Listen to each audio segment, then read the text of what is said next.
Oh, well, wonderful. Well, here we go. Hello. We're I'm live. also going live. Oh, this is wonderful. Hello, everyone. Hello. Welcome to the second consecutive week of short fiction happening live here on the channel. I'm here with Sarah Ray Werner. Today, let me break down the plan for you. The goal here today is to finish this stream with a piece of short fiction, a piece of flash fiction that you can submit. You can submit it wherever you like. You can not submit it. Hopefully you'll have it. And if you want a specific place to submit it, we are going to provide that too. This stream was inspired by a flash fiction contest going on right now at Apex Magazine, a fiction of the Weird Wild West. So today, we're going to talk about Weird Wild West fiction. We are going to review a flash fiction story that kind of is Weird Wild Westy. That will be in the Google Docs link in the comments.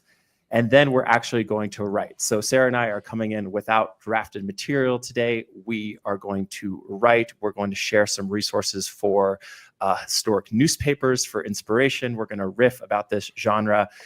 We're going to draft these two stories. Then we're going to review each other's work, provide some quick feedback. Hopefully you will be in this mix too, writing your own draft. And then by the end, we will provide info about submitting this story. It is due the 15th. So you have until Tuesday if you're catching this live. Sarah, what am I leaving out?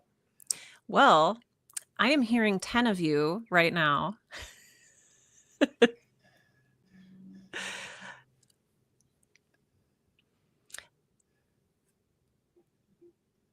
All right, let's see. Can you hear me at this point? I can hear you. I'm sorry about clear. the technical difficulties. No. I can hear you fine.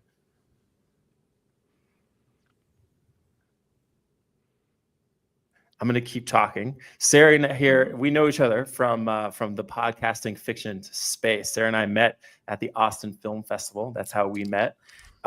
We are each writers of podcasts in addition to fiction. And that's how we connected in person first. Sarah wrote a show called Girl in Space. This is a great piece of audio fiction you can go listen to out there. My audio fiction, the big show I wrote, is called Six Sermons. It's on Audible. How's it sounding, Sarah? Can you hear me okay? I can hear you okay. I'm still trying to figure out how to not hear 10 of you.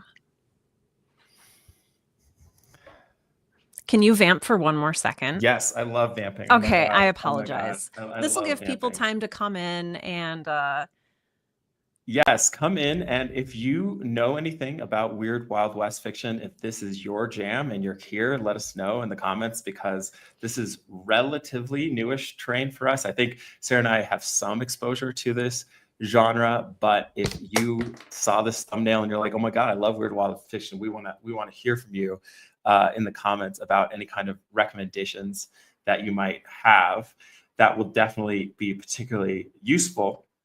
And I guess just a little bit of a story like why this stream kind of happened initially was Sarah and I were talking a little bit about how hard it is to finish things sometimes, and how having an ally to help do that can instigate you, get you to the finish line.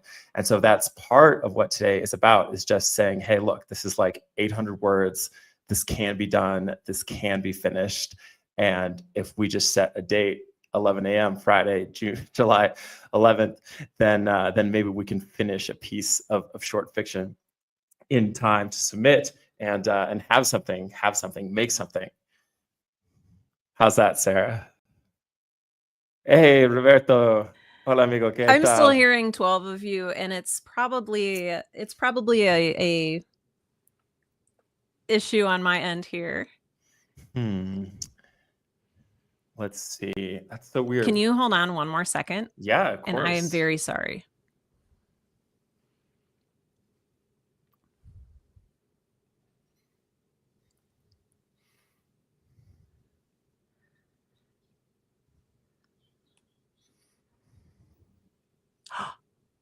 Yes, maybe. Vamping? 1 ASA? 10 ASAs? Yes. Okay. I'm going to keep talking. I think we're getting there. Yes. So we wanted to start this just by kind of a brief overview of what Weird Wild West fiction is. So at the broadest, Weird Wild West fiction is just think anything that you might think of with like a Western in terms of the themes, the world, the types of characters that populate the Wild West, all those movies that you may or may not have seen growing up with speculative elements. So that can be supernatural. We can have ghost cowboys. That can be cowboys in space. Starts taking us into Weird Wild West category. The Mandalorian is a show that falls into this category. And that is, you're still, sorry, wait, I missed what you just said. Oh, wait. I figured out what's going on. I'm very sorry. No problem. So what's happening is it's picking up from OBS and then it's coming back in through the browser. And I keep hearing you say, hi, Roberto. That's how fast, like, so, how about I duck out and duck back in? Are you comfortable with that? Yeah, sure. Okay. I'll be right back. I apologize. Sure. Okay. Sarah's coming right back. In the meanwhile, I just shared a link. There in the comments. Thanks for everyone's patience here. Let me show that on the screen. Yes, that is there in the comments. So what Sarah and I did for preparation for today is we read the story that you will find at that link in the middle of that Google Doc. That is a short story. It's a piece of flash fiction. It's by an author that's done a lot of weird Wild West type stuff. Whether or not this particular story counts is hard to say. It kind of feels contemporary, but it is supernatural. It is Western. And so it's a great example to discuss when trying to kind of figure out what this weird Wild West genre is that we're trying to write. So if you're here, you could go to that link and start reading that story. That's the first thing that we're going to do today, is to talk a little bit about that. In addition to this kind of overview context of the Weird Wild West, we're going to talk about this actual piece of fiction as a jumping off point, as a potential source of inspiration before launching into an actual story.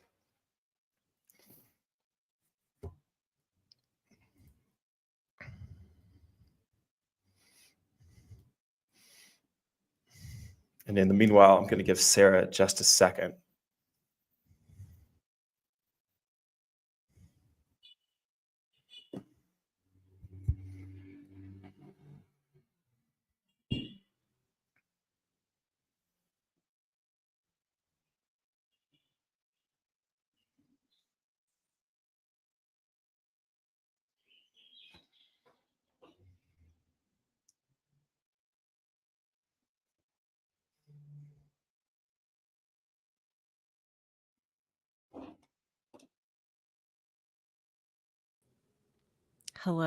Hello, you're back.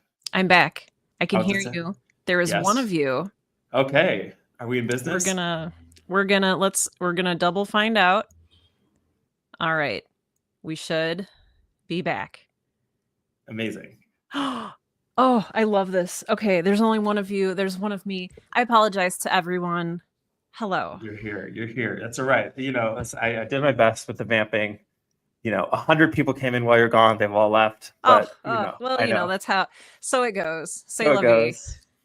I was just introducing everyone to this link where, if you just came on, that link has the story that Sarah and I are going to talk about here. It's the link in the middle of the Google Doc.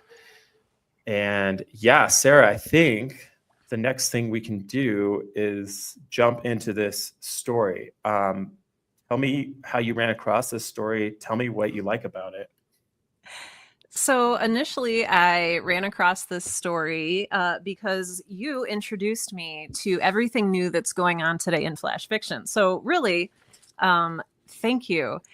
I am a huge fan of all types of fiction. I write for audio, I write novels, I work with people who write poetry, memoir, etc.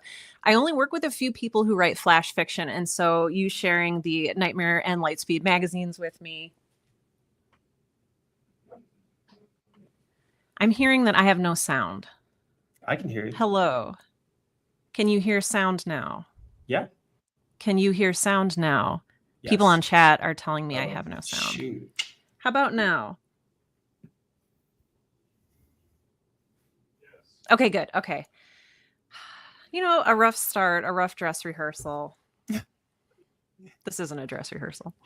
But anyway, flash fiction, I was introduced to a few years ago by my friend David Galiff and reintroduced recently by Asa, and I'm really grateful for it. And so, honestly, I was just looking at, I did some Google searching and I looked around for contest winners.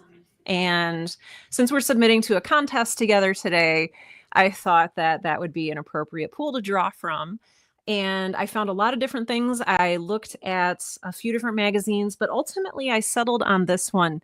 Asa had originally picked out like a whole bunch of really beautiful works of flash fiction, but then we decided that this one paralleled a lot with the themes we're going to be talking about in the weird Wild West genre as well. So that is how we Yeah. landed here today.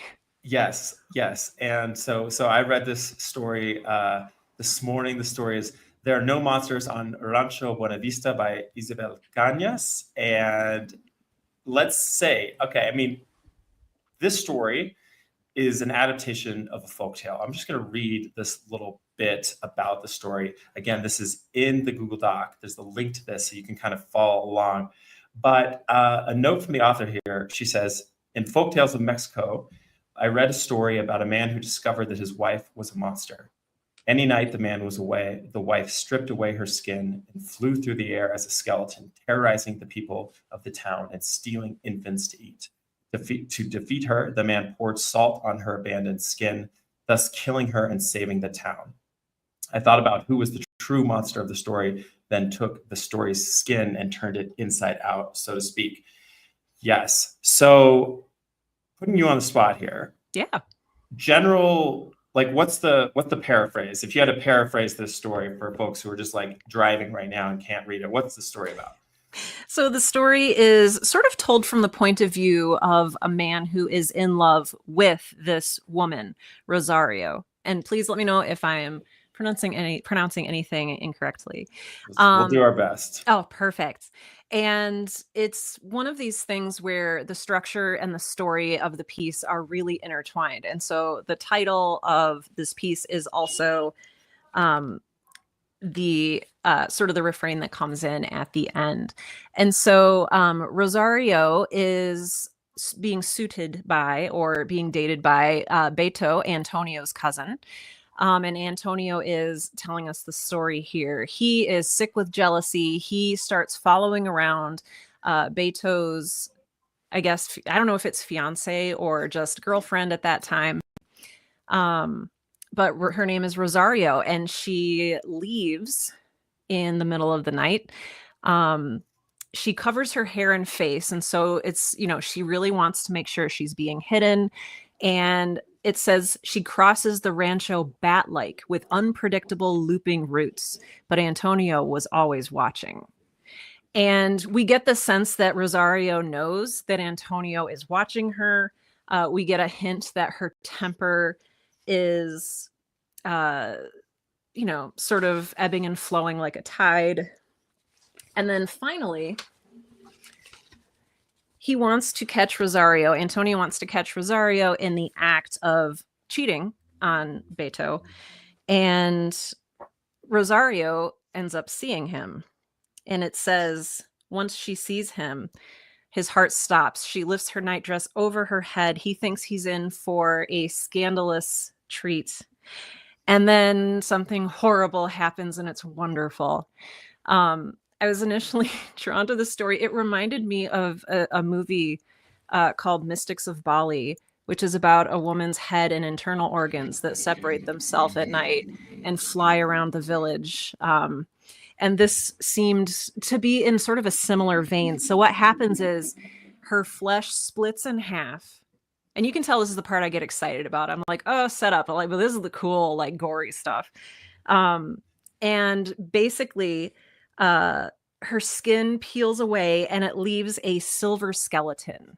in its wake. And so this skeleton of Rosario is standing in front of Antonio, and he runs away. And then another really weird thing happens.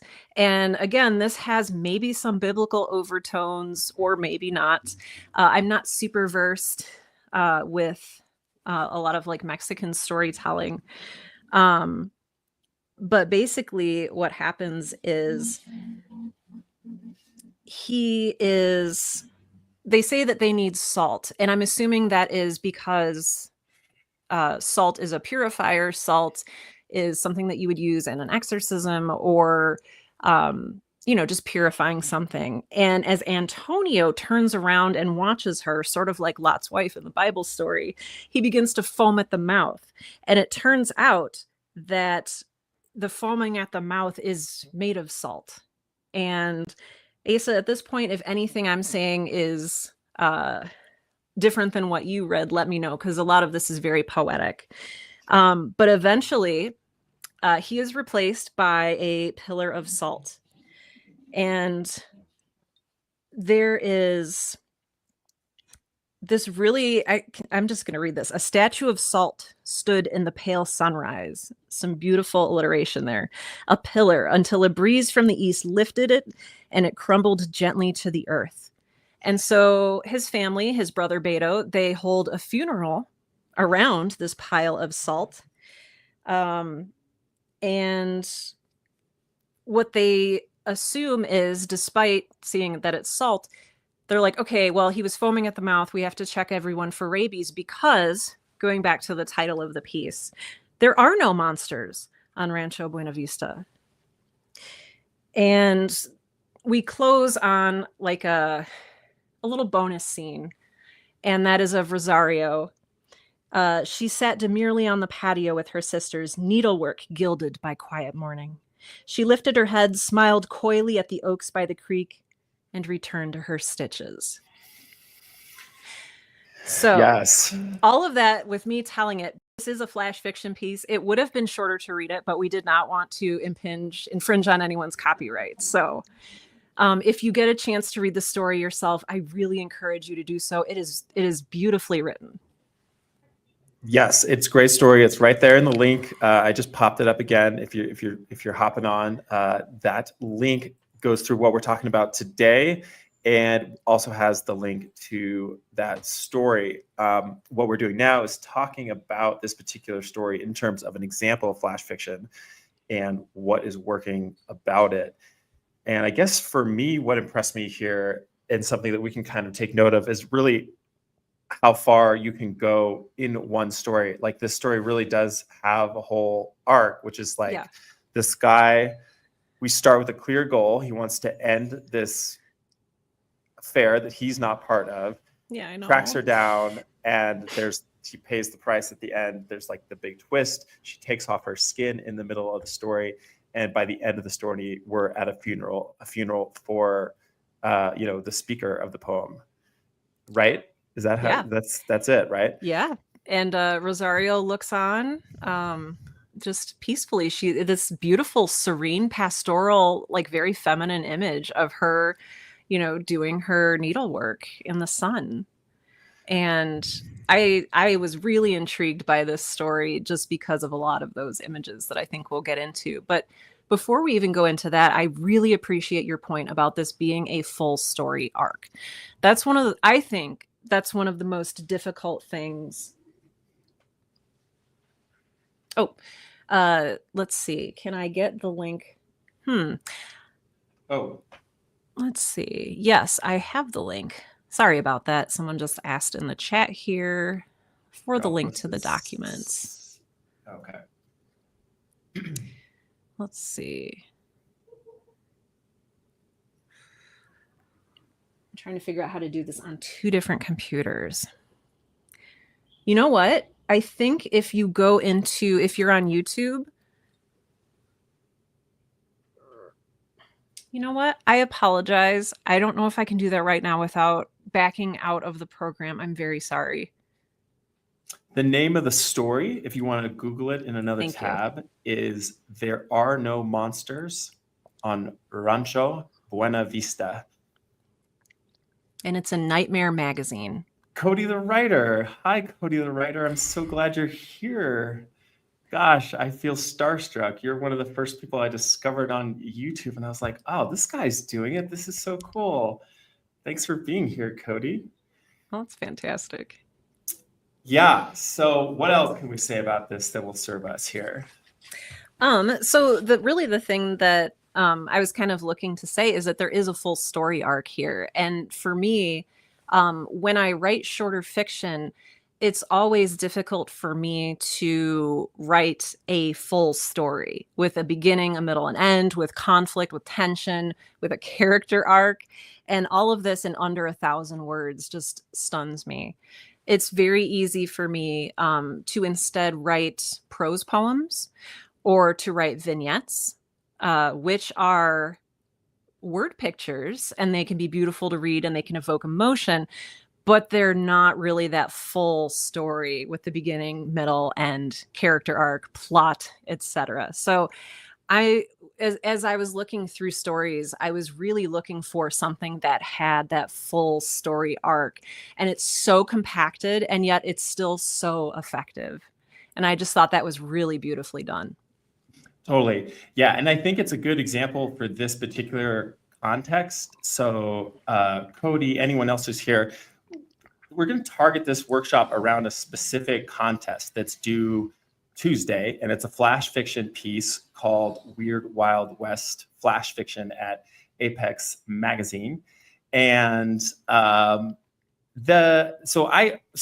ended up taking a class actually about Weird Wild West fiction, and this is in the link too. There's a writer, KFK. Let me get her name correct. Casey Griffin. So Casey Griffin is the judge of this contest. Casey Griffin has taught a little webinar that you can purchase about Weird Wild West flash fiction, and so I'm really sort of using her love of this genre, her class about this genre, as my own entry point here. And I would say that, the way that she talks about this genre, this kind of story, definitely would urge one to submit a story that does have a full arc. I think a lot of flash fiction pieces at particularly literary outlets are like, super vibey and moody, and perhaps leave with an ending that like asks a little bit more of the reader in terms of kind of like cementing that final thought. I think for this contest, I think for this genre, that twist is desirable, that reveal, that kind of like 1-2, there she is needling, she gotcha type moment is something that we're trying to strive for in these stories. So I think it's like, yes, this particular piece of flash fiction has that, which is fantastic. And I think specifically for what you and I and anyone else is trying to write today, it's a great example to have a beginning, a middle, an end, and a twist. Another thing Casey really emphasizes in that class is the importance of the first and last sentence of a piece of flash fiction, just the necessity to get our attention, hold it, and then just deliver on those promises. And she talks about how important the last sentence is to a piece of flash fiction. I'm just going to read that again.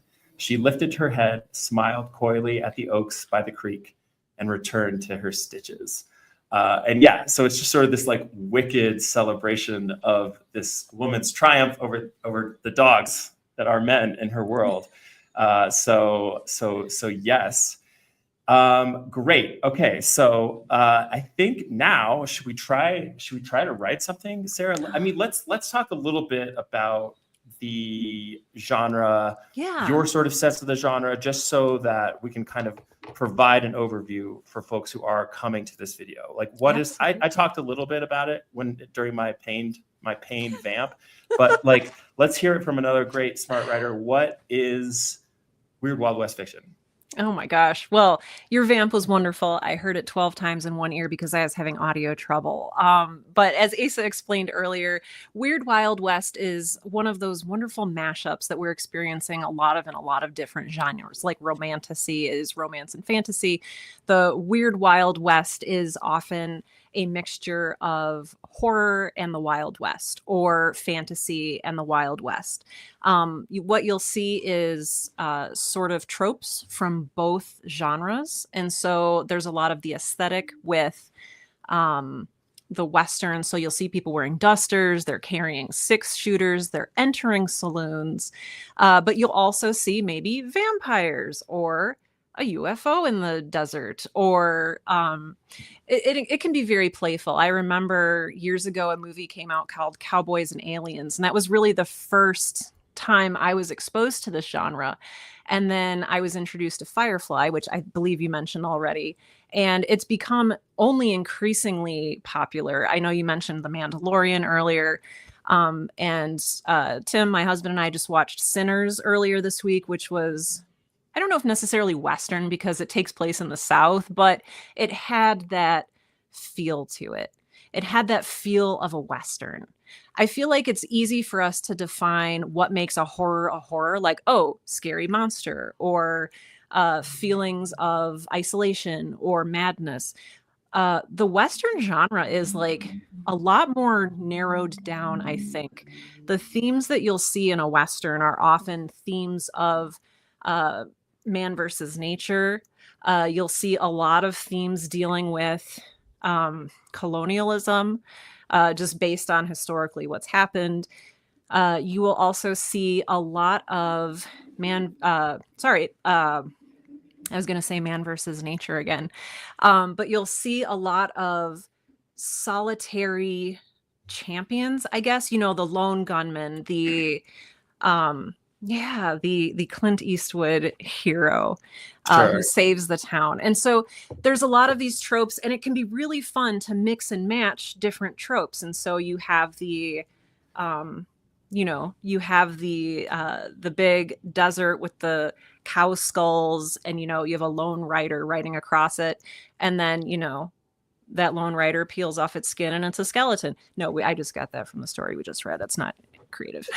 But I really, really like the mashup of this. And so is there anything else I can say about this? I feel like one more thing I want to say, and I noticed this when I was reading a lot of these flash fiction stories in both horror and maybe to a little bit lesser extent in the Wild West, was a lot of these to me ended on a note of hope, which I thought was, as someone who I read a lot of horror, and generally you don't see a lot of hopefulness for mankind, or wonder or awe or kindness or empathy.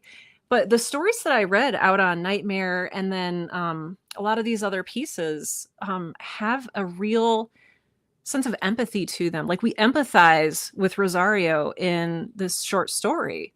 She's essentially being, hunted down by Antonio. And then she shows that she's powerful. And that's very satisfying for the reader. I guess unless you identify with Antonio, in which case, I'm sorry, he turned into salt. I think that's a great point. Yeah, I think that's a great observation. I think it really falls in line with a lot of this, of the sort of prophetic tradition of speculative fiction. Yeah. Just sort of, Octavia Butler, Afrofuturism, or, it's a lot of kind of like climate spec fic that's out there right now, just sort of imagining a future that is a positive one. And I think that definitely is an opportunity with this weird Wild West genre. It's like the Wild West is, filled with endless atrocities. And it's like such an opportunity to kind of rewrite. And it gives you this like great opportunity to combine the fun of a genre with all of its like tropes and these kind of heroes and villains that we've come to know and love, but yet kind of sort of rewrite the past in a way that's like, that is showing us another way to live without being kind of bang your head, like, knocking us over the head with some kind of message, So I found that too, just in the little bit that I've read so far. Absolutely. I mean, did you have a favorite takeaway from the class that you attended on the Weird Wild West? Like, was there one thing that just really like hit you hard? Honestly, these websites went to these old newspapers.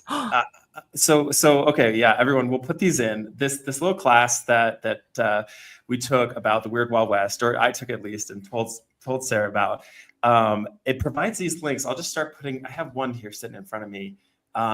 These old newspapers, And so in this class, there's a recommendation to, I'm going to put one in right now. This is just one of the links that I have open. There are more, but just, I loved going through these old newspapers. It was absolutely incredible. And that shouldn't have been a surprise, going through old newspapers and seeing like the crazy ads and all the gossip. But that was a big takeaway for me. And just, is a really useful tool also because it's like when in doubt, you can just go to those for inspiration, to check out these old newspapers, of which there are so many online. The one I just shared is from Purdue University. That's in Indiana. And this particular site that I put up there, hopefully you all can open it, Free Historic U.S. Newspapers by State. And so, not only are there zillion states represented here, some of the states have lots of different newspapers. So that was a cool thought for me. It's just using newspapers as inspiration, which, obviously we can always do that. But for this particular genre, which is so, it just invites that. It's almost like asking you to go find an obituary of some, blacksmith and rewrite it and submit it on Tuesday. Well, this is like a historical period that I feel like is very well documented. And, it's in the grand scheme of things, it wasn't even something, this period, the 1800s, like it wasn't even really that long ago necessarily. And so we have so many surviving primary sources for a lot of this that it can be really exciting to draw upon and harness your imagination to a lot of these, really out there stories. Like people were doing some crazy stuff in the Wild West, hence the wild part of it. Yeah. And then once you get the idea to add your own weird to the wild, I mean, its possibilities are endless. Indeed. Okay, folks. So, we're here to write. So let's give it a shot here. I hope everyone has some resources in front of them. I'm going to put in that newspaper site into the Google Doc as Perfect. Thank well. And just to make sure that is out there. Oh, I'm on the wrong browser. Okay, your turn to vamp. I was about to say, do you want me to vamp? Vamp, baby. Yeah, I'm so excited to do this with you all today. And I think that if this is really your first time jumping into a piece of flash fiction, what we're going to do is we're going to keep it under 1,000 words, which actually can be more difficult than writing, a 50,000 or 80,000 word novel. Really, what I do when I'm writing shorter fiction often is I'll just write stream of consciousness and then I'll edit it down later to the more prescient parts. I think that if you're looking just for a little bit of structure, using the traditional, hero's journey is a good option. So your character, who is this person, does a thing or is trying to do a thing, but they get stopped by obstacle. And then do they prevail? Are they defeated? Are they eaten by Cthulhu? That is something that is really fun to explore. So yeah, like Asa said earlier, some of the most powerful things you can do in such a short piece are to have a really resonant first sentence and last sentence, and then also to have a really strong hook. And since it's such a short piece of fiction, your hook is often going to be your first sentence. So I hope this is more helpful than confusing, but those are just a few pointers as we begin. Right. So how much time should we give ourselves, Sarah, for a draft? I know initially we said an hour, but how are you doing on time? I'm doing fine on time. I think that, I don't know if we might not need a full hour though. Should we give ourselves like 45 minutes? Yeah, let's do 45 minutes and then we'll come back and talk. We probably won't be 100% done, but I think we'll have enough to talk about. That we'll feel good about that discussion. Great. So, yes, y'all, let's do this. The contest, this is a contest. You can write this right now. You can submit it after this stream. No excuses. Yeah, we're doing it. Happy Friday. Write this, write a piece of short fiction with us. And we will check back in. It is 11:36 my time. Let's just like make it to the next half hour. So in like whatever, 55 minutes, maybe almost. Perfect. So Yeah, can we go actually, that to works really well. 12:30? And then the bottom of the hour is a good time to come back and we'll chat. Okay, perfect. Brittany, Perfect. we can't wait to read your story. Well, you'll have to tell us about it at least. Cool. All right. Oh, So, wait. Okay, questions here. oh, Cody, sorry if I excellent. missed it. Is there a prompt or just a piece of Western Flash horror fiction? We don't have a specific prompt. This is inspired by a specific contest put out by Apex Magazine right now. So though that link, which is in the Google Doc link, will have some specifics. But in terms of a prompt, I am going to use these newspapers as a prompt. I am going to open one of these Western state historic Wyoming newspapers and grab a story from there and just use it as inspiration. So that link is also in the Google Doc and in the chat. That could be kind of place to dip in and get some kind of detail or image or event to kick you off. So, And I don't know where I'm starting. I'm just going to start writing. I have a hedgehog notebook, so that's what's going to get me going. okay, I'm muting my microphone, and we'll be back at 12:30. It's my time, so 50 minutes from now, wherever you are. All right, get excited, friends. Let's do this.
Sarah. Hello. Oh, how was that? Good. If you're just here in the feed, welcome. This is a flash fiction workshop about the weird Wild West fiction. We read a story, and now we just spent the last hour or so drafting a story to submit to a contest next week. And now we're going to talk about how it went, and talk about what revision might look like, and how to set this thing off. So, what'd you get into? That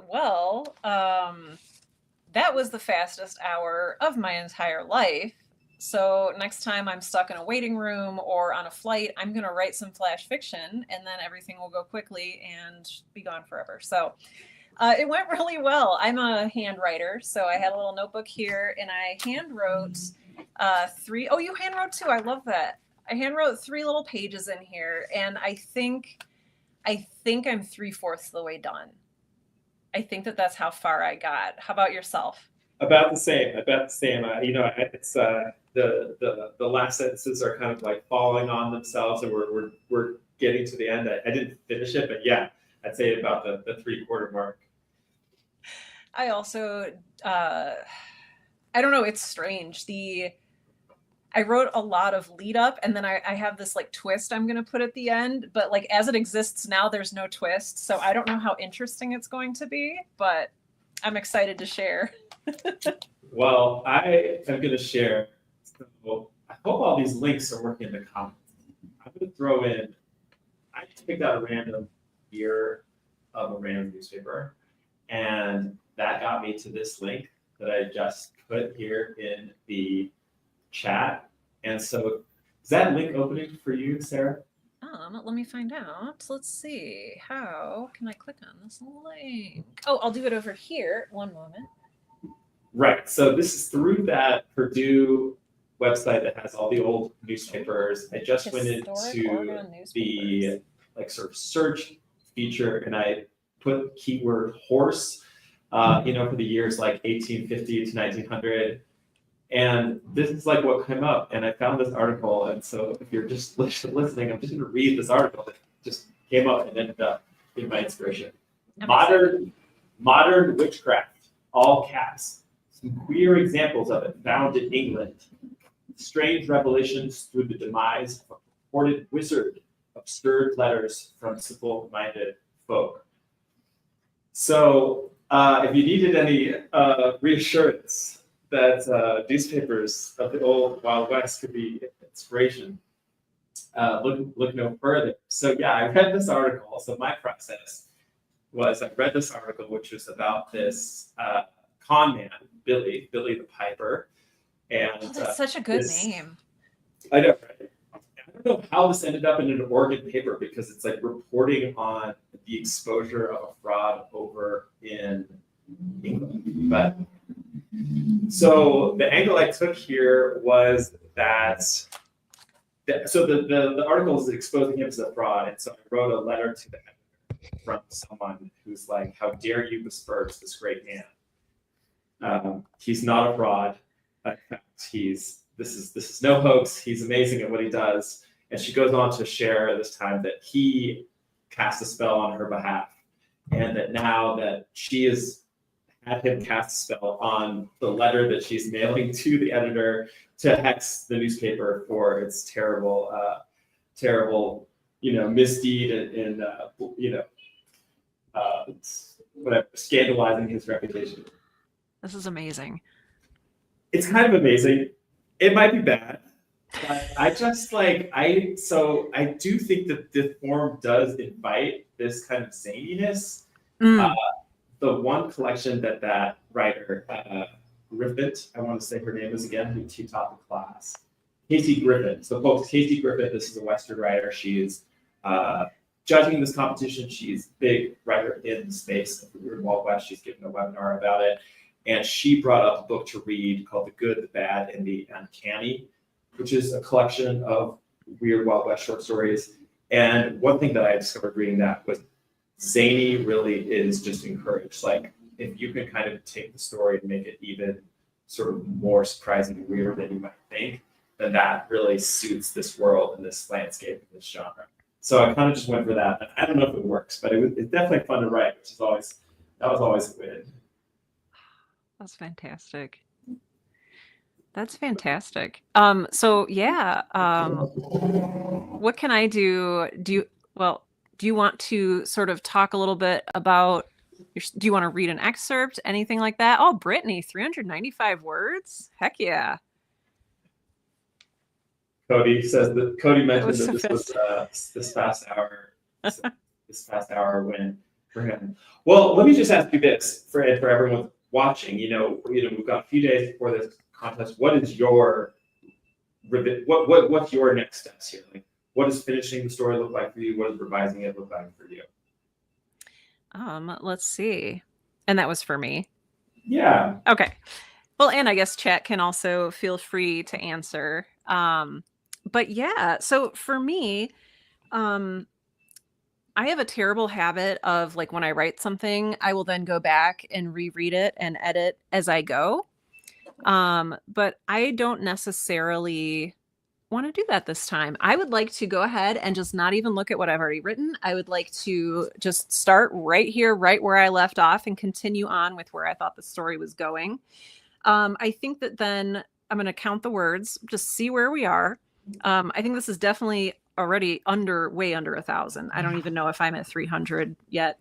But yeah, I'll take a look at the word count and then I'll weigh the pacing. And so I'll see like, okay, is the twist happening too early? Are we feeling good about the intro? Do we have that really resonant first sentence, that first hook? And then do we have an equally resonant and compelling last final sentence that maybe also recontextualizes what we just read? And and then from there, I think what I'll do is probably just type it up and I'll use that as an editing session. And then I will send it off to the Apex contest. Sounds good. That sounds good. Yeah. So, I think do you want to read us your first sentence? Yeah. And then you want to read like the first few sentences of each of ours, sure. just for flavor. And do you want to go first or do you want me to? Go for it. All right. It's story time. Okay. It doesn't have a title yet, so I'm just going to jump in. Okay. The sand was a sea like nothing he had seen before. His mother had always called him gentle, sensitive even, and here he stood now, the watchmaker's son, before a vast expanse of hot-baked earth, the sun boiling the sky overhead, sweat soaking through his second-best cravat. Amazing. The watchmaker's son. I'm in. All right. I love that. That definitely transported me. Oh, I love to hear it. Tell me, share yours, because I'm very interested. Dear editor, I have been a loyal reader of the Hebner Gazette for some time, and let me preface this quick note by saying that by and large, the reporting has been beyond reproach. I followed eagerly your incisive reporting about the Mountain Meadow Massacre, my commendations for speaking directly with the youth. I also employ your weekly recipes to great delight in my kitchen. The pork fritter recipe was exceptional. I must end my praise there, however. Because, right, and so then it goes for there. So I was like, trying to channel a little of the voice of the written word back then, and just this character, she's a truly like wicked, spiteful person, like sort of packaged in someone who's really polite, kind of like playing with that trope a little bit. I love her already. Yeah, I think it's fun. I feel good about this. Oh my God! I like that Cody. She compliments the pork fritters. And I interrupted you. Sorry. I gotta see if that was actually a recipe back then. All right, Cody, I'm putting yours up here. Here's my first sentence. To most, it was just another Tuesday, but to Carter, today marked another year of working under the bandits' control. 7 long years. I love this. I love this. I love this. This is a nice case study in good first sentences because it invites questions, right? To me, this sentence immediately makes me want to know the sort of strange circumstances that we're in. and someone not wanting to work for the bandits feels maybe more interesting than a bandit. I love this. Yeah, Great. like what's compelling him to stay? Like I have a lot of questions. You're right. That's wonderful. It's very cool. Thank you, Cody, for sharing that. Brittany, I didn't know about this contest, so I want to finish this and submit it. I've heard of it, never written in the genre before, but I live out west. Definitely something I want to do. Amazing. Yes, folks. So information about the contest itself is in that Google Doc. Apex is the name of the Spec Fit magazine putting this contest on. And it's been such a delight. Thank you all you writers for coming and joining us today. There's going to be more of these on my channel. Sarah, I hope you come back and we'll do some of this again. And I will come back. I mean, certainly if you submit, let us know in the comments to this video, and you know, any quick hits about submitting for folks who've never submitted before. I know that there is a manuscript style requirement. So do make sure if you would like to submit, please do go out to the contest website out on Apex. Again, it is in the Google Doc that Asa shared with us. There are different sorts of fonts and margins that you need to be aware of. You know, just like any other publication, there's rules that that you should follow just to keep yourself in the running. So. Yep. It's a very specific website. It's nice and clear. So good luck, everyone, and we'll see you soon. All right. Thank you, Asa. This has been a delight. Next time, I'll make sure my sound is working, and I'm just so delighted to have done this with you. I hope you keep writing on that story. Yes, same to all. And Cody, keep going with yours too. This is very cool. Bye, Brittany. Bye, everyone. All right. Thanks again.